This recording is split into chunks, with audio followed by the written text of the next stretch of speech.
이 말세가 되면은 메시아가 와서 세상을 갈아엎고 그리고 천지개벽해 주기를 기대합니다. 그리고 하나님의 나라는 그 공평과 정의로 심판하시고 다스려 줄 것이라 하는 그런 의식, 그런 생각이 가득 차 있죠. 팽배해 있어요. 그래서 이 모두들 재림 예수 오실 때가 다 되었다 이렇게 말들을 합니다. 오늘은 이 본문을 기초로 해서 피리를 불어도, 예수님께서 하신 말씀이에요. 피리를 불어도 춤추지 않고 했어요. 피리를 불어도, 이런 제목으로 말씀을 나누고자 합니다. 오늘 본문 말씀 이 12절에 귀 있는 자들은 들을지어다. 여러분, 귀 없는 사람들 있어요? 귀 없는 사람. 다 귀가 있어요. 다 귀가 있는데 딴 생각하고 있으면 강의가 들려오질 않아. 선생님이 아무리 가르치고 부모님이 암만 말씀을 해도 그게 들려지질 않아요. 그런데 정신 차리고 들어야, 경청해야 들려오는 것입니다. 예수님 말씀하시기를 들을 귀 있는 자들은 들을지어다 이렇게 된 데도 있고요. 귀 있는 자들은 들어라 이렇게 하시는 말씀도 있어요. 여기 오늘 본문 말씀에는 귀 있는 자는 들을지어다 그랬어요. 귀가 없으면 안 들어도 돼. 그러니까 귀 없는 사람이 어디 있겠어요. 귀 있는 사람들은 다 들어야 된다 하는 얘기를 외치고 있는 것입니다. 이 세대를 무엇으로 비유할고, 이 세대는 한 30년 또는 옛날에는 한 세대를 60년으로 봤어요. 또 그 옛날에는 100년, 120년도 한 세대를 볼 때가 있어요. 또 어떤 때는 40년을 한 세대를. 요즘에는 뭐 10년, 5년에 한 세대다. 1년이 그냥 옛날 10년과 같다. 그런 얘기들을 하고 있거든요. 그래서 이 세대를 무엇으로 비유할꼬? 비유컨대 아이들이 장터에 앉아서 제 동물을 불러서 가로되 우리가 너희를 향하여 피를 부르도 너희가 춤추지 않고 우리가 애곡하여도. 개역성경에는 그렇게 되어 있는데 여기는 어떻게 되어 있어요? 우리가 슬피 울어도 이렇게 되어 있어요. 우리가 슬피 울어도 너희가 가슴을 치지 않는다. 함과 같도다. 이게 무슨 얘기일까요? 이 세대를 바로 이와 같다 그렇게 얘기를 했어요. 먼저 생각할 것은 예수께서 이 세대를 장터의 놀이로, 아이들 놀이로 비유를 해 주었어요. 이 장터는 아고라라고 합니다. 헬라 말로는 아고라라고 하는데 여기서 장터에서 상거래를 하죠. 또 일거리를 찾는 일꾼들, 우리 양 사장님네도 일거리를 찾으러 나가잖아요. 매일 찾아 인터넷도 찾고 그걸 아고라라고 그랬어요. 옛날 요즘에다 인터넷이지 뭐 시장터가 돼버렸어요. 그렇죠? 무슨 당근, 무슨 마켓, 이러면서 거기 들어가면 그냥 중고품도 살 수 있고, 거래하고 또 일터 다 찾아낼 수가 있고 그러잖아요. 그래서 이 아고라라고 그러는데 거기에서 상거래가 이루어지고 일거리를 찾는 일꾼들의 장터라고 볼 수가 있어요. 그런데 거기에 나가면 정치 토론도 하고요. 또 무슨 정보를 얻기도 합니다. 저희가 살던 시골의 장터를 상상해 볼 수가 있어요. 그러면 장돌뱅이들이 그 장마다 모여들잖아요. 일산 장터에도 그렇습니다. 그리고 포목전이 열리고 싸전이 열리고 그리고 자파가 이렇게 전을 펴고 약장사 심지어는요 뱀장수들도 와가지고 야담을 하고 쇼를 하고 그러면 구경하라고 애들이 모여들고요 장꾼들이 모여들고 굉장합니다. 장이 열리면 이 장 없는 날이면은 이 장터 근방에 살던 애들이 말이에요 장터로 놀이터로 삼아요. 그래서 자치기도 하고 거기에서 공차기, 술래잡기, 도둑잡기, 6.25 끝나고서는요. 그때 전쟁놀이가 얼마나 심했는지 몰라요. 아군 사건 너희는 적군에 그래가지고 서로 막 밤새 그냥 전쟁놀이도 하고 저녁 기내를 입고 놀았다니까. 저녁 먹을 아무개야 엄마들이 불러요. 조금만 더 놀고 갈게. 조금만 더 놀고 가. 재미가 깨가 쏟아져가지고 집에 들어갈 생각도 못 했었다니까. 그렇게 장터를 중심으로 해서 놀곤 했었어요. 여러분들도 아마 어린 시절 또 이 장터에서 또 여자들은 그래서 고무줄놀이, 얼마나 그런 거에서 또 땅 뺏기도 하고 목자치기 이런 것도 하고 예수님 당시에도 이 장터에서 애들이 놀았는데요. 무슨 놀이를 했느냐? 결혼 피로연, 결혼 놀이를 했다는 거예요. 결혼하고 피로연이 열리면 음악이 있잖아요. 피리를 불고 무슨 뭐 수금을 타고 이렇게 하면 어른들이 춤을 추며 이런 어른들이 즐기던 그런 것을 흉내를 냈다는 거예요. 흉내를 냈어. 그래서 이 놀이가 이제 피리를 불면 애들이 같이 호응을 해서 춤을 추고 뭐 이렇게 댄스 파티를 하고 이런 그런 놀이를 했던 모양이에요. 그런데 이것도 뭐 한두 번이지 재미가 있어요. 시큰둥해지면은 그 놀이가 아주 파하게 되는 거예요. 아무리 그런데 이제 피리를 불어대도 애들이 춤을 추질 않아. 춤을 추질 않아. 하기 싫으면 몇 번 하다가 맨날 그것만 하고 놀 수가 없잖아요. 재미가 없어요. 그러면 야, 딴 거 하자. 뭐 이렇게 되는 것이죠. 그래서 이 피리와 춤이라는 것은 한 짝이 되는 거예요. 피리를 불면 그 다른 팀이 춤을 춰줘야 되는데 이게 호응이 있어야 놀이도 되고 그리고 재미도 완성이 되는 것입니다. 아무리 피리를 불어도 호응이 없으면 끝장나는 거예요. 응? 재미가 없어지는 거예요. 그리고 이 한 놀이가 식어지면은 장례 놀이를 또 했다는 거예요. 장례. 응? 여러분들 우리 어렸을 때도 장년놀이를 했거든요. 애들이 아이고 땜 놓고요. 먼저 누가 곡을 하면 다른 애들이 가슴을 치고 뭐 하는 그런 호응을 했어요. 그러니까 이 유대인 나라에서도 예수님이 볼 때 그 장터에서 그런 놀이 하는 것을 가지고 지금 그 시대가 마치 아무리 피리를 불어도 아무리 아이고 땜 놓고 불어도 같이 가슴을 치면서 호응을 해줘야 뭐가 되는 것 아니에요? 그리고 싸움도 뭐예요? 손뼉을 쳐야 뭐 같이 소리가 난다고 그런 호응도가 없다는 거예요.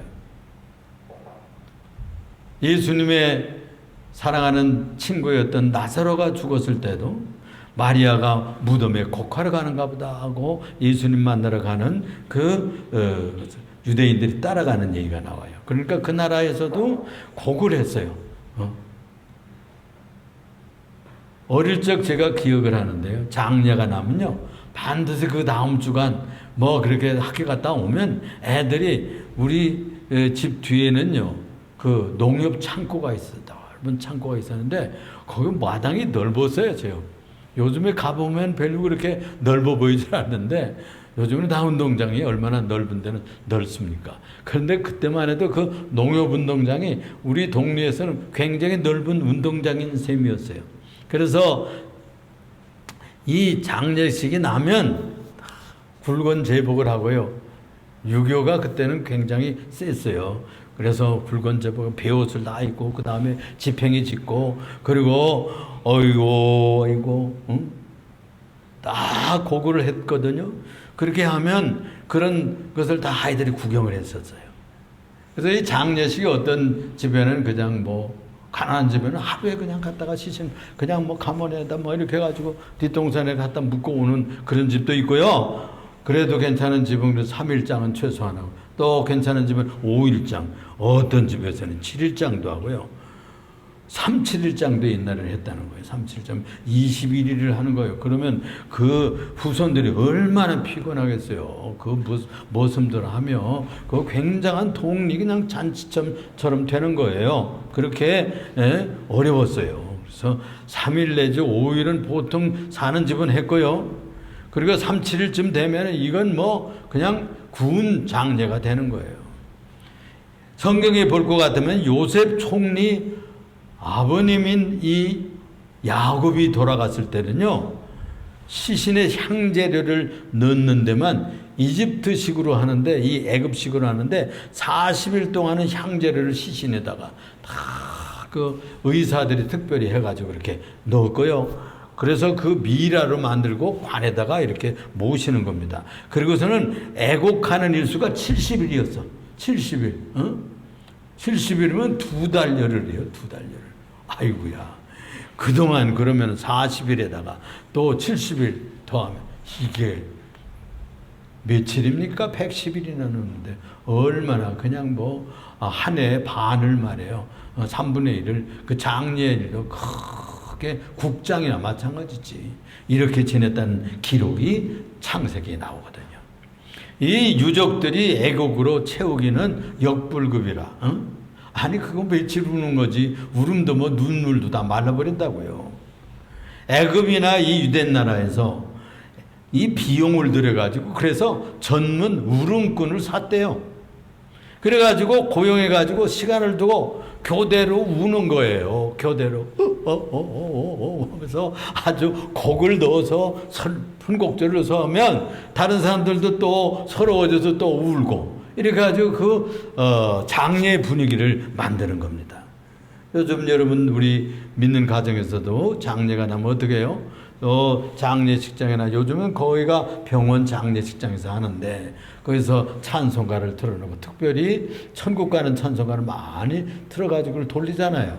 그러면 거기 가면은 그 천국을 사모하는 그런 마음과 분위기가 생긴단 말이에요. 그런 것을 우리가 짐작해 보면은 그때의 장례가 나면 어떠했었는가 해서 짐작할 수가 있고 예수님이 이 아이들이 장례 노릇을 할 만큼 영향을 받아요. 보는 대로 아이들은 하지 않습니까? 그래서 하여튼 우린 그 동네에서 장례가 나면 그 다음 주간에는 그냥 반드시 창고 그 농협창고 마당에 나와가지고 애들이 흉내를 내는 거예요. 흉내를 내는 거예요. 6.25 풍습으로 인해서 그 어른들이 그때는요 사흘만 하면 눈물이 다 마릅니다. 그런 남자들이 뭐 그렇게 또 감동하고 그렇습니까? 여자들은 좀 뭐 처음에 딸들이 오고 또 며느리는 할 수 없이 또 형식적으로 울어야 되고 그러니까 막 울고 좀 그래요 첫날은. 그런데 지나가면 그냥 형식적이에요. 형식적으로 울어요. 어이 어이 어이 뭐 이렇게 하고서는 그 지나가면 그걸 누가 흉내내냐? 애들이 흉내를 내는 거예요. 눈물을 한 방울도 안 나오고 그냥 곡만 하는 거예요.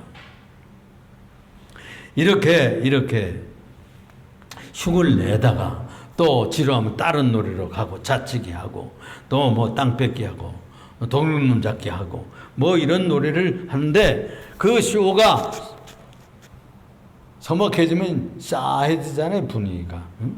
그런 멋쩍하고 아주 그 실패한 무슨 뭐 만담처럼 말이야. 그런 코미디 쇼처럼 돼버리고 마는 거예요. 그러면 그 파장이 되는 거예요.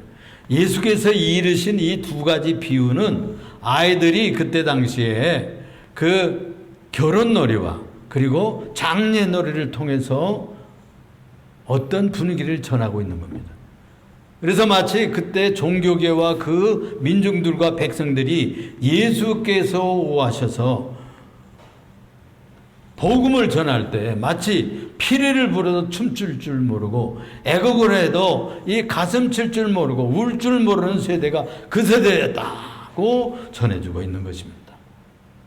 예수님께서 복음의 이 놀이판을 복음판을 펼쳐도 싸늘하게 또 멋스하게 멋대가리 없이 말이에요. 이 교권자들이 그냥 질문에 대고 비판에 대고 또 이 복음에 대한 절박한 것에 대해서 무감각하고 살느냐 죽느냐 생기를 얻느냐 생명을 얻지 못하느냐 이 문제가 있는데 이 유태교가 정말로 생명력을 다 상실해가지고 감각이 없었어요. 그래서 저들의 삶은 재미가 없게 만들고 그 세대를 무력하게 만들어가는 그런 형편을 폭로한 그런 비유가 되는 것입니다. 다음으로 생각할 것은 왜 그 세대가 그런 패역한 세대라고 비유하셨느냐. 18절에 이렇게 말씀합니다. 요한이 와서 먹지도 않고 마시지도 아니하며 저희가 말하기를 귀신이 들렸다 하더니 그랬어요. 요한은 누구예요? 요한은 세례 요한이죠. 세례 요한은 예수님 오시기 전에 6개월 먼저 오셔가지고 복음을 전하고 예수님이 복음을 잘 전할 수 있도록 회개 운동을 벌이던 선지자였어요. 예언자였어요. 그래가지고 모든 백성들, 시골에 사는 사람들, 그래도 뭐 하나님을 섬긴다고 하는 사람 다 나와서 회개 세례 받고 그때 그냥 온 유대 민족이 뒤집어졌었어요. 그래서 예수님이 왔을 때는 그야말로 복음 전하기가 얼마나 좋은지 다 평탄 작업이 됐던 그런 사업을 했던 중요한 그런 영적 지도자였죠. 그런데 이 교권자들 종교인이라고 하는 자들 하나님 잘 믿는다고 큰소리 탕탕 치던 사람들은 이 사도 요한이 먹지도 아니하고 금식기도 한다. 먹지도 않고 마시지도 않고 이렇게 살고 하니까 귀신 들려서 저래 하고 비난했다는 겁니다. 그래서 그분이 와가지고 모든 백성들 민중들 앞에서 회개하라 하나님 나라가 가까이 왔느니라 이렇게 불을 토하던 그를 미쳤다고 비난을 했다니까요. 그러니까 이분은 무슨 뭐 옷을 해빌 수 있어요. 그러니까 대상들 옛날 구유된 나라 주변은 사박지방이 많고 광야가 많기 때문에 그렇게 무역을 하는 대상들이 있었다는 거예요. 낙타를 타고 그러면 수십 마리 낙타가 뜨거운 지방을 지나면서 짐을 지고 이제 이동해 가다가 이 낙타 한 마리는 약해지면 푹 쓰러지는 거예요. 푹 쓰러져 그냥 그거 거기서 어떻게 치료할 수 있어요? 그러니까 그냥 버리고 가는 거예요. 짐 다 부려가지고 다른 낙타에다 싣고 버리고 가면 이거 뭐 아주 험한 짐승들이 나와서 먹고 그 다음에는 독수리도 와서 쪼아 먹고 또 늑대도 와서 먹고 이러고서는 그 껍데기만 남는다는 거예요. 털 있는 껍데기는 남기면 그것이 뜨거운 햇볕이 말이에요. 다 말라 비틀어지는 거예요. 그러면 이거 무드질을 하지 않아가지고 얼마나 그 껍데기가 뻣뻣하겠어요. 그런데 옷 입을 것이 없으니까 이 세례 요한이 그것을 주워다가 찢어가지고 그냥 대강 이렇게 두르고 살았다는 거예요. 그래서 약대 털옷을 입었다 그랬어요. 약대 털옷. 옛날 그 옛날 주전 800년경에 엘리야라는 분이 있었는데 그분이 바로 약대 털옷을 가죽을 입고 살았어요. 그러니까 그만큼 야성적이고 하나님과 깊은 기도를 하기 위해서는 광야로 나갔거든요. 광야 고생하면서 금식하면서 물을 마시지 못하면서 이렇게 깊은 기도와 그런 영성을 개척하면서 하나님과 관계에서 계시를 받고 또 불쌍하게 사는 민중들을 위해서 복음을 전하고 그랬거든요. 그 바톤을 잇는 분이 바로 누구였느냐? 이 사도 세례 요한이었어요. 근데 그분이 그렇게 헌신하고 회개하라 이미 도끼가 나무 뿌리에 놓여 있으니 회개에 합당한 열매를 맺으라 그렇지 않으면 찍혀 불에 던지우리라 이런 무서운 말씀도 하시곤 했죠. 그에게 그런데 그 백성들은 다 나와서 회개하고 세례받는데 모든 유대교인들은 받질 않았어요. 그랬을 때 예수님께서 이렇게 칭찬한 적이 있어요. 이분을 너희가 무엇을 보려고 광야에 나갔더냐? 바람에 흔들리는 갈대냐? 응? 그분은 흔들리는 사람이 아니었어요. 응? 아니면 부드러운 옷을 입고 다니는 사람을 보러 나갔냐? 그들은 다 왕궁에 있다. 그는 선지자보다 위대한 자다 그랬어요. 여인들이 낳은 자 중에서 그보다 큰 자가 없다. 이렇게 칭찬받았던 분이 바로 세례 요한이거든요. 그런데 그렇게 위대하게 높여졌던 그분을 당시의 종교인들이라고 했던 하나님 믿는 사람들은 그냥 2단이다 3단이다 저든 미쳤다 뭐 이렇게 하면서 믿지를 않았어요. 그래서 마치 피를 불어도 춤추지도 않던 그런 아이들처럼 너희들이 그런 시대에 그런 무감각한 자들이구나 이렇게 비판을 했던 것입니다. 또 한 번은 예수께서 장사하던 자들을 쫓아내고 성전들을 청소한 적 있잖아요. 그 예배당에서 장사를 했어요. 요즘도 그런 격이 있어요. 저 큰 교회들 가보면은 바자회를 해. 남을 구제한다고 불쌍한 사람을 한다고 교회 마당에다가 물건 차려놓고 뭐 또 시골 장에서 한 분들도 오라 해가지고 장 서서 뭐 10% 떼고 뭐 하고 또 요즘도 회원들이 뭐 사다가 팔면서 이렇게 구제해가지고 돈을 모아가지고 저 불쌍한 사람들을 구제해요. 근데 그 정신은 좋은데 예배당에서 장사하는 것이 문제다 하는 비난을 해요. 비판을 받아요.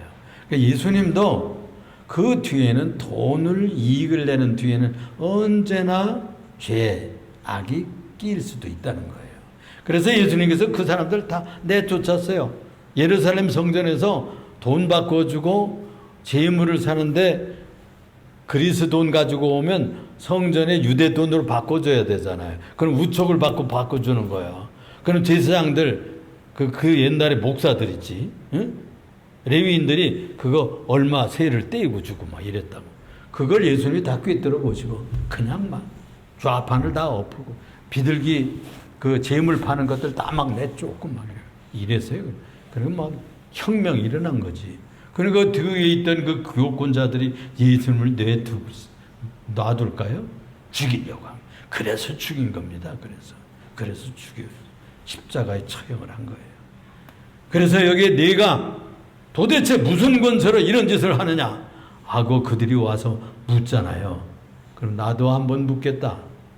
너희들은 세례 요한의 세례가 하늘로부터냐 사람으로부터냐 물었어요.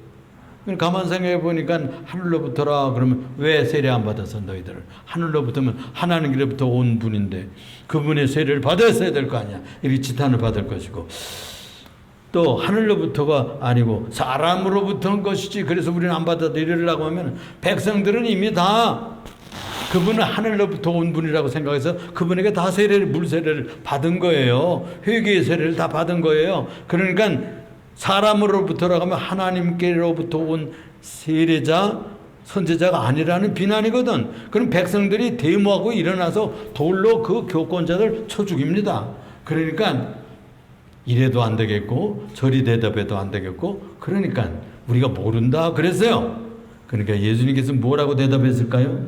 나도 너희에게 내가 무슨 권세로 이런 일을 행하는지 말하지 않겠다 라고 하셨던 적이 있습니다.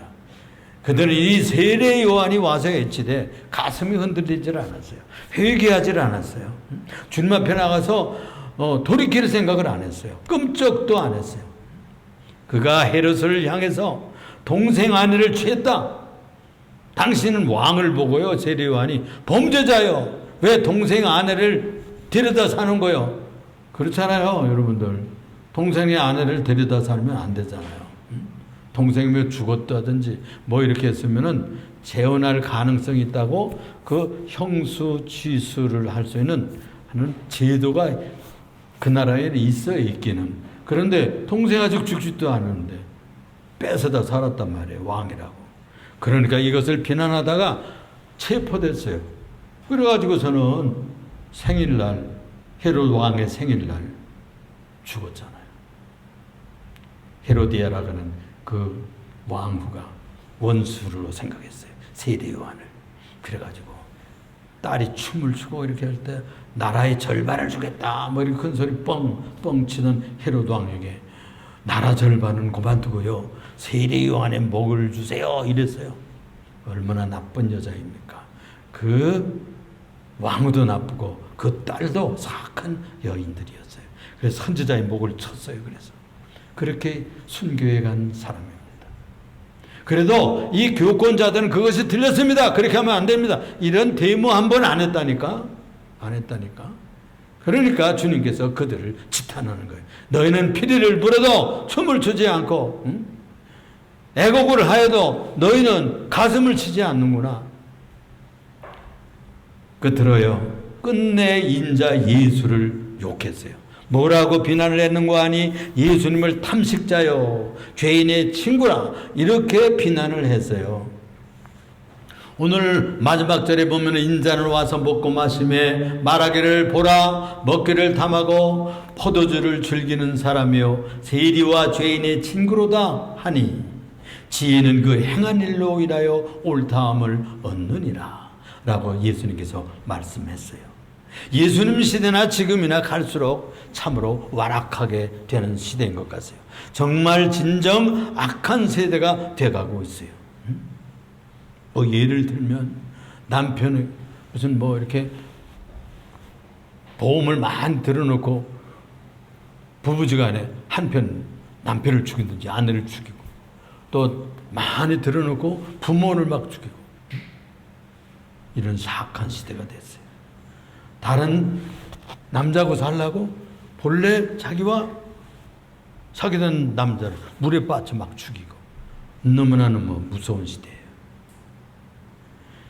요즘은 이래라 하면 저렇게 하고요. 저렇게 하라 그러면 이렇게 하는 그런 시대예요.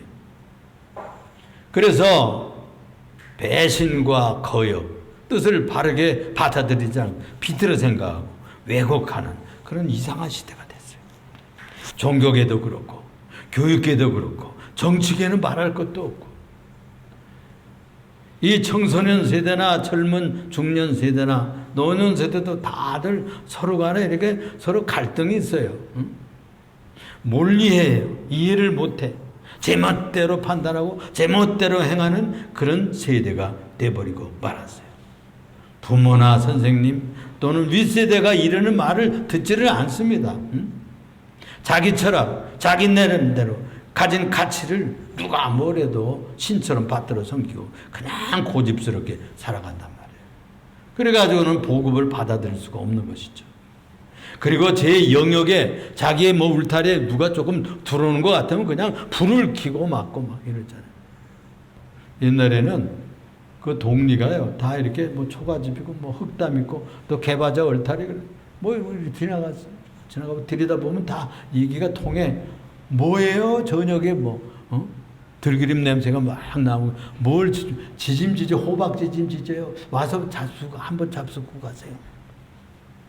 보리밥 낮에 뭐 이렇게 비벼서 먹다가 누가 지나가면 들어와, 한술 먹고 가. 그러고 먹고 가고. 옛날엔 다 그랬어요. 그래서 자기를 내어주고 마음을 열고 가정을 열고 서로 교제하고 참 편하게 행복하게 살던 시대였어요. 그런데 요즘은 너무나 내 거 뭐 이렇게 하고, 내 거는 내 거 산 거 막 이러려고 하는 이기주의적인 시대가 돼버리고 말았어요. 그러니까 누가 뭐래도 2000년 전에 그때보다 이 시대가 더 악하면 악했지, 못하지가 않단 말이에요. 완악하고 폐역하고 타락한 시대가 됐어요. 이 정치계 여러분들 박정희 시대가 지나가고 그 다음에 무슨 김청필 씨, 또 김영삼 씨, 또 무슨 그 뒤에는 그래도 그 정치하는 게 낭만이 있었어요. 그래도 서로 우스갯소리도 하고 뒤에서는 웃고 이랬어요. 이상한 짓거리를 안 했다니까. 여러분들 텔레비 다 보죠? 이상해. 정상적이 아니에요. 아니, 저 사람들이 저 대학 나온 사람들이야. 저 사람들이 철학이 있는 사람들이야. 이 나라를 사랑하는 거예요. 뭐 하는 짓거리들이야. 도대체 이해가 안 돼요. 정말로 완악하고 폐역한 세대가 되었습니다. 이젠 세상이 다 됐구나, 그렇게 생각하고 또 그렇게 느껴지는 시대가 돼버렸단 말이에요. 우리 사랑하는 우리 예림교회 성도 여러분, 이 완악한 세대가 되지 않아야 되겠어요.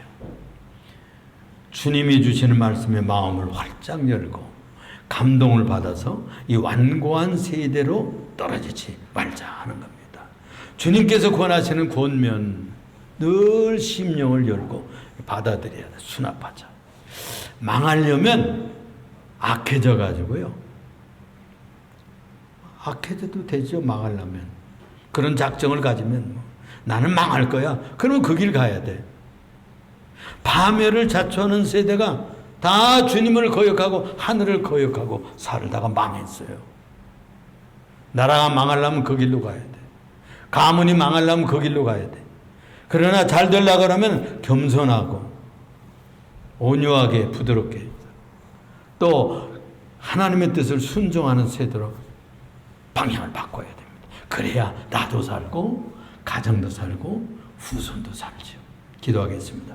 사랑이 많으시고 은혜가 풍성하신 주님, 예수님 때에도 피를 불어도 춤추지를 않고 애국을 하고 애통을 하여도 가슴 치지 않던 아이들의 놀이처럼 그 시대가 완악하고 폐역해서 아무 느낌도 완악한 길로 갔습니다. 이 시대가 참으로 걱정되고 염려가 되는 세대가 되었습니다. 우리 노년의 세대가 다 옳은 것은 아니지만 또 중년의 세대를 고쳐주시고 또 청소년 세대를 붙들어 주시고 우리 청년 세대를 붙들어 주셔서 이 미래를 잘 이끌어가는 지도자가 많이 나타나게 하시고 하나님의 뜻을 땅 위에 실현하는 제자들로 키워가도록 축복하시고 또 우리들이 완악한 세대가 되어서 하나님 심판받는 세대가 아니라 부드럽고 온유하고 순종하고 정의를 향해 나가는 하나님의 귀한 세대가 되도록 축복하여 주옵소서. 우리 구주 예수 그리스도 이름으로 기도드리옵나이다. 아멘.